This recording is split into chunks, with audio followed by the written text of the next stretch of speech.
Thanks so much. Hey, everyone. It's lovely to see so many of you, as always, on these ESGs. So my name's Emma Palmer. I'm a pronouns as she, her, and I'm the head of inclusion and equity in an organisation called Impact Culture. And we're a consultancy. A lot of our work is through an anti-racist and social justice lens. So we work with a number of organisations who are looking to do better in that space. My background is in organisational culture change and leadership development, and in a previous life I was also a police officer for 8 years. So I kind of try to use a lot of the things I learned there and bring that into the EDI space in terms of what not to do when it comes to anti-racist work and what to do when it comes to being better in that space in terms of the system and the structures that we all find ourselves in. So my specialisms are LGBTQ inclusion, intersectionality and anti-racism. So I thought it might be nice just to bring some of that lens into this session and talk you through a framework that I use in my work to work with organisations on anti-racism and how to tackle challenging conversations. If you could go to the next slide, please, Dave. Thank you.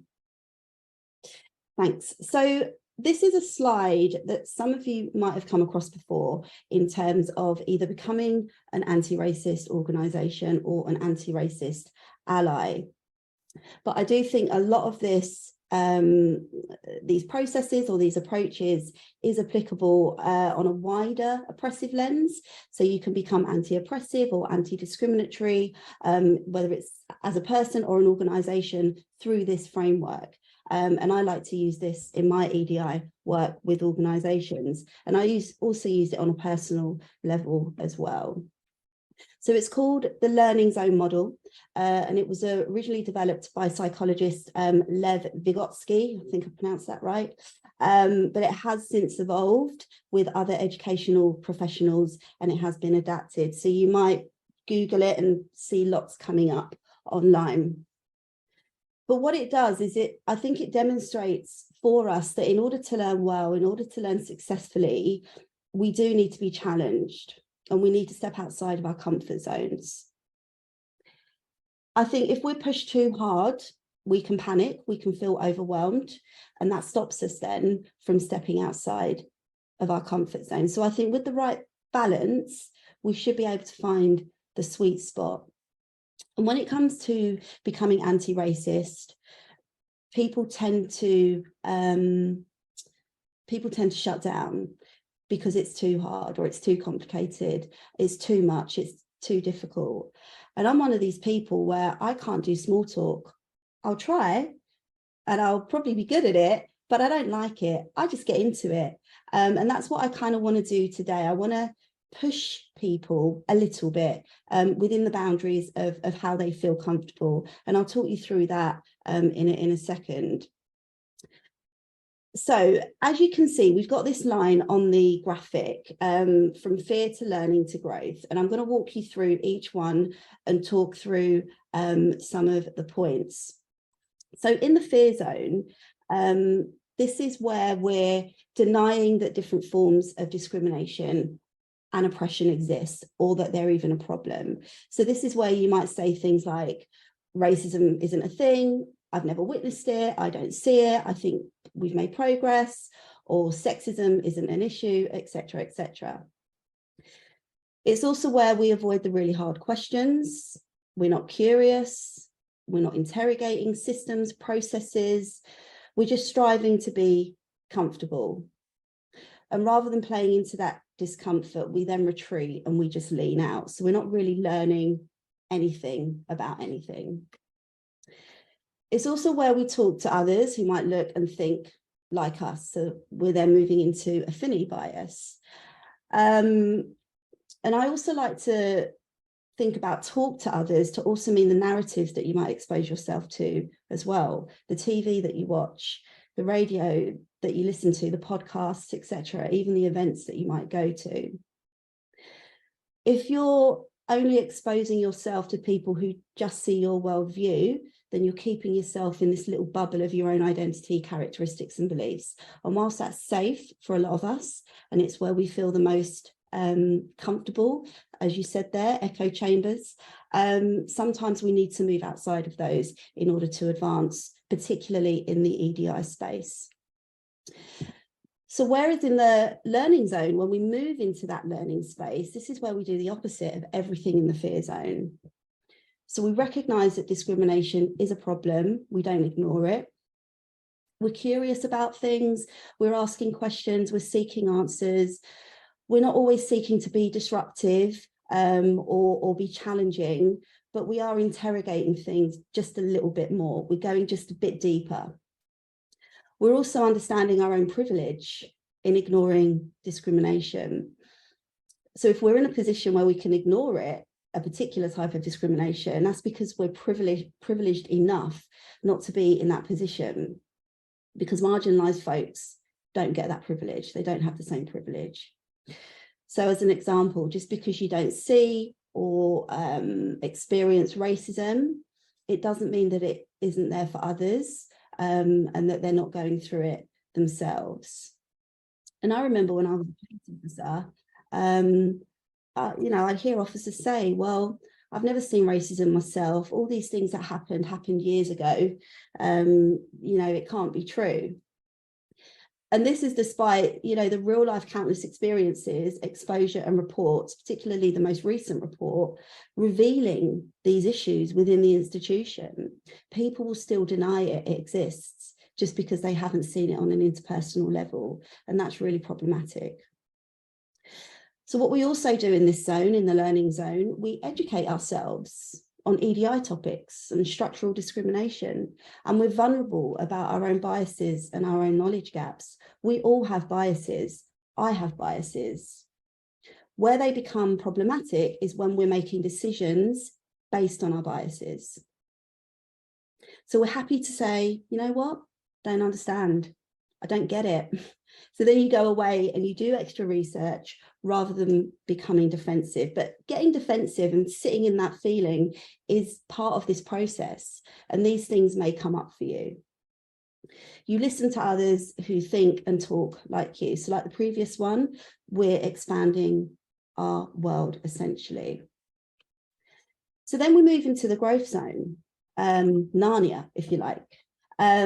This is where we start to identify how we might knowingly benefit from marginalization, how we might benefit from racism. So I like to think of marginalization and privilege as two sides of the same coin, where some people are being marginalized, others are being privileged. And it's here that we really start to think about the privileges that we hold as individuals based on our identities. So when we run workshops on privilege, power, and those concepts, we start with the self. We have to be self-reflective in order for us to then start looking at dismantling systems and institutions. We can't do that work unless we've done it on ourselves first. We also then promote and we advocate for policies and leaders that are anti-discriminatory as well. We really start to lean into the anti-oppressive and anti-discriminatory actions that we might see in our organisations. We also then sit in our discomfort. We speak out when we see discrimination in action. Silence can often seem like violence. It can often mean that you're complicit as well. If you're not, it can be seen as that. So we have to speak out when we see it.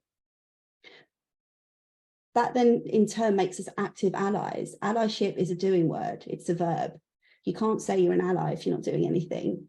The communities that we're being allies for get to qualify that. So we're not being passive, we're in the active zone. We also then educate our peers on how discrimination might harm our profession. And I like to see this one as something where you're not sitting really in a classroom or, you know, listening to someone like me talking to you. I see this as you having conversations, everyday conversations with your families and your friends, and it becoming really normal in groups to call each other out and to talk to each other. So in my social circles, if one of us says something problematic or, you know, we make a mistake, someone else will explain why that was problematic. And it's a really normal part of discourse. We're collectively educating ourselves on how to be anti-discriminatory. But the only reason why we can do that is because there is an element of psychological safety and trust within our groups. So this is just something to think about from an organisational standpoint. I don't let mistakes deter me from being better. We're all human. We all make mistakes. It's part of life. So I sit comfortably with the mistakes that I make. I don't berate myself for them. I yield positions of power to those otherwise marginalised. So this is thinking about how you might transfer your power within an organisation and almost effectively pass the mic. And I surround myself with others who think and look differently to me. So this isn't saying, you know, go out and find yourself friends of colour and friends that are LGBTQ if you don't have them. It's not that binary. It's just surrounding yourself with narratives, stories and other experiences just to try and raise your empathy and expand your understanding of the world at large. Sounds simple, right? If we go and do that, we'll all be fine. We'll change all the issues in the world that we're seeing. But nothing is that easy. Nothing is that linear. And we have to remember that we'll all be at different stages for various EDI issues, potentially EDI issues that affect us, our friends and our family. And the ones that we don't then have exposure to, we just might be a little bit more nervous about, which then stops us going into that learning zone and that growth zone. So whilst it is laid out like that, fear, learning, growth, I don't think it works like that. And we can move around these zones at any one point. I've been doing EDI work now for a few years. And while oftentimes I like to think I'm in the growth zone, where I talk about different anti-oppressive practices, I'm definitely also back in the learning zone for a lot of others as well. And there are things that I want to learn and read up on, and I know that I need to get better at. And there are also times when I need to sit down and explore my own privilege. Yes, I'm gay, I'm a woman, I'm of colour, but even within those communities, I hold elements of privilege. I'm a light-skinned brown person, so I will move in the world very differently to a darker skinned Black woman. And so I've had to do work to unpack that for myself and acknowledge that even though I sit or have points of marginalisation, I also hold points of privilege. There are times when I also go back into the fear zone. That could be for several reasons. I might not feel safe in a certain environment, or because I'm confronted with a specific challenging conversation I've never had and it's completely out of my sphere. And I think while it's okay to be in the fear zone, we're not really stepping then into our anti-oppressive allyship if we're just stuck and we're refusing to move. So when I'm in the fear zone, I'm trying to be conscious of it and think about ways that I can step back into the learning zone. So before I wrap up, just to say that there are two things that I think are the same across all the zones, and that's being uncomfortable and making mistakes.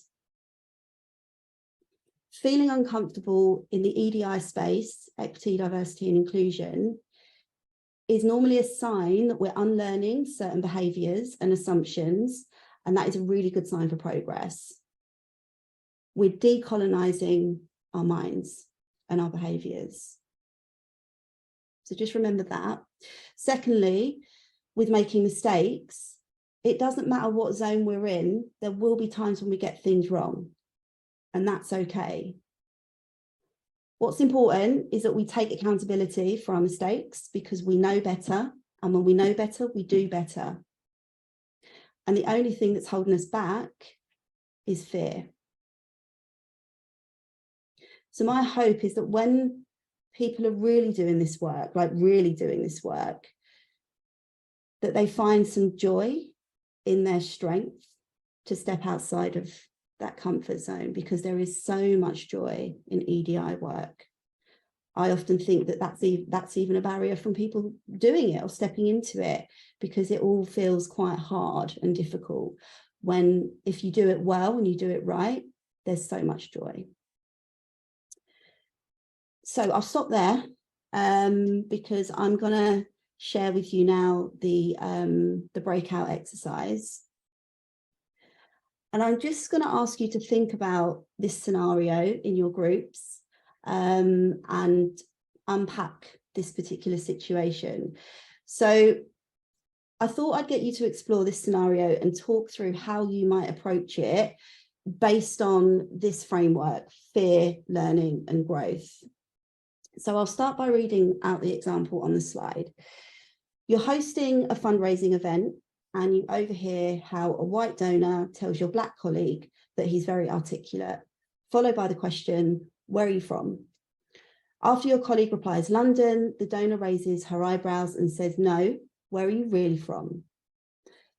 The following day, you approach your black colleague to see how they're doing and if they would like to address the situation with HR. Your colleague says no. So I'd like you to think about how you would navigate that conversation to make sure that you're respecting your colleague's decision, but also ensuring that you're upholding an equitable environment within the organisation. Before Dave puts you into breakouts, I just want to do some contracting around this exercise. Whilst it is about stepping outside of your comfort zone, there's no obligation for anybody who this personally impacts to do it. So if you'd rather stay here and not go into the breakout, that's completely okay. So if you're personally affected in terms of your identity to do this conversation and it's too triggering, please by all means stay here. But for anybody that does want to tackle it and have a go at having a conversation, please feel free. Thank you. Thanks, Emma. And the whole reason that this includability community is incredible is it provides that safe space. It provides education, and through building what we've built, the amount of people that told us they didn't know where to start. They don't say anything because they fear getting something wrong or they fear offending somebody. And it is about being brave. It is about stepping outside of our comfort zone. But it's also about knowing that there are a huge amount of people out there that can support, that can advise, that do want to help if we don't know. So not knowing is absolutely fine, but not doing anything about it isn't. And that's where I think we really need to get to as individuals, to be accepting of the fact that it's within our control to be better people, to be more knowledgeable people, to educate ourselves, to be better colleagues. And that's what we're all here for. As individuals, we can be better. As organizations, we can definitely be better. And let's be better together. So go into your breakout rooms. As Emma said, if you feel comfortable, please go into the breakout rooms. Have the conversation. Let each other speak. And feel free to challenge each other. That's what we want to get out of this. This is not all about things being easy all of the time. So you've got 10 minutes or so to have that chat. And then we'll be working you back in, and then we'll be getting our last guest in. So Davo, if you could just put them into breakout rooms, that'd be amazing. And Emma, thank you again.